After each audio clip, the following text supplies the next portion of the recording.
આજના મુખ્ય સમાચાર પર ફરી એકવાર નજર। ગુજરાતમાં ગરમીનો કહેર યથાવત। અમદાવાદ રાજકોટમાં તાપમાન 43 ડિગ્રી સેલ્સિયસ પાર। હવામાન વિભાગની આગાહી, આગામી 24 કલાકમાં ગરમીમાં રાહત, ચોમાસું વહેલું આવવાની શક્યતા। અમદાવાદ મ્યુનિસિપલ કોર્પોરેશન દ્વારા ઓરેન્જ અને યેલો હીટ એલર્ટ જાહેર।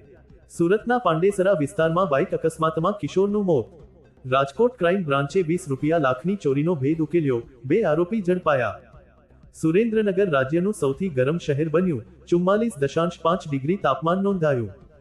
ખેડૂતો માટે જીરું, કપાસ અને ઘઉંના બજાર ભાવમાં ભારે હલચલ। ગાંધીનગરમાં રાજકીય બેઠકો અને વહીવટી ચર્ચાઓનો ધમધમાટ। ગુજરાતમાં પાણી અને વીજળીની વધતી માંગને કારણે તંત્ર એલર્ટ મોડમાં। રાજ્યના અનેક શહેરોમાં ગરમીથી લોકોને બપોરે બહાર ન નીકળવાની સલાહ। સુરત, વડોદરા અને અમદાવાદમાં ટ્રાફિક અને રોડ સેફટી અભિયાન તેજ। ગુજરાતના ધાર્મિક સ્થળોએ ઉનાળાની રજાઓમાં પ્રવાસીઓની ભીડ વધી।